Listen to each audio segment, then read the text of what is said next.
সবচেয়ে দুঃসময়ে ছিলেন দলের কাণ্ডারি। আন্দোলন সংগ্রামে ছিলেন সামনের সারিতে। জেল, জুলুম, মামলা আর নানা প্রতিকূলতা পেরিয়ে দীর্ঘ রাজনৈতিক পথ চলা বিএনপির সে অভিজ্ঞ নেতা মির্জা ফখরুল ইসলাম আলমগীর এবার রাষ্ট্রপতি পদে দলীয় প্রার্থী। শিক্ষকতা থেকে রাজনীতি, সংসদ সদস্য থেকে মন্ত্রী, বর্ণাঢ্য রাজনৈতিক জীবনের নানা অধ্যায় পেরিয়ে এবার তার গন্তব্য বঙ্গভবন। মির্জা ফখরুল ইসলাম আলমগীর রাজপথের আন্দোলন থেকে সংসদীয় রাজনীতি দীর্ঘ পথচলায় অতিক্রম করেছেন একের পর এক গুরুত্বপূর্ণ অধ্যায়। ১৯৪৮ সালের ২৬ জানুয়ারি ঠাকুরগাঁয়ে জন্ম মির্জা ফখরুলের। রাজনৈতিক সচেতন পরিবারে বেড়ে ওঠায় ছোটবেলা থেকেই সমাজ ও রাজনীতির প্রতি তৈরি হয় আগ্রহ। ঢাকা বিশ্ববিদ্যালয়ে অর্থনীতি বিভাগে পড়াশোনা শেষে শিক্ষকতা পেশায় যোগ দেন তিনি। ৮০ দশকে বিএনপির রাজনীতিতে যুক্ত হওয়ার পর ১৯৯২ সালে নির্বাচিত হন বিএনপির ঠাকুরগাঁও জেলা সভাপতি। এরপর ধাপে ধাপে উঠে আসেন দলের কেন্দ্রীয় নেতৃত্বে। ২০০৯ সালে পান জ্যেষ্ঠ যুগ্ম মহাসচিবের দায়িত্ব, আর ২০১৬ সালে বিএনপির মহাসচিব নির্বাচিত হন মির্জা ফখরুল ইসলাম আলমগীর।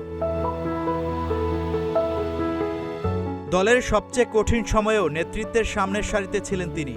চেয়ারপারসন খালেদা জিয়া কারাগারে, ভারপ্রাপ্ত চেয়ারম্যান তারেক রহমান দেশের বাইরে, এমন সময়ে দলীয় কর্মসূচি, সংবাদ সম্মেলন, আদালত আর রাজপথে বিএনপির অন্যতম প্রধান মুখ হয়ে ওঠেন মির্জা ফখরুল ইসলাম আলমগীর। আন্দোলন সংগ্রামের পাশাপাশি সংসদীয় রাজনীতিতেও রয়েছে তার অভিজ্ঞতা। ২০০১ সালের নির্বাচনে সংসদ সদস্য নির্বাচিত হয়ে দায়িত্ব পালন করেন কৃষি প্রতিমন্ত্রী হিসেবে। পরে বেসামরিক বিমান পরিবহন ও পর্যটন মন্ত্রীর দায়িত্বও পান তিনি। রাজনৈতিক কর্মসূচিকে ঘিরে ১১ বার জেলে গেছেন, ৩.৫ বছর ছিলেন কারাবাসে। ২০১৩ সালে মার্চ ফর ডেমোক্রেসি কর্মসূচিতেও গুরুত্বপূর্ণ সাংগঠনিক ভূমিকা পালন করেন তিনি। ২০২৩ সালের ২৮ অক্টোবর বিএনপির ঢাকা মহাসমাবেশকে কেন্দ্র করে গ্রেফতার হন এই নেতা। দীর্ঘ রাজনৈতিক জীবনে মামলা, গ্রেফতার ও দলীয় সংকট মোকাবেলা করেও সক্রিয় থেকেছেন বিএনপির নেতৃত্বে।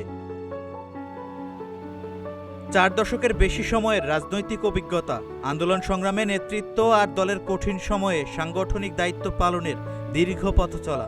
বিএনপি মহাসচিব মির্জা ফখরুল ইসলাম আলমগীর এবার রাষ্ট্রপতি পদে দলীয় প্রার্থী। রাজনৈতিক জীবনের নতুন অধ্যায়ে তার গন্তব্য বঙ্গভবন, যা দেশের রাজনীতিতে তৈরি করেছে নতুন আলোচনা। Shahin Alam, green TV digital.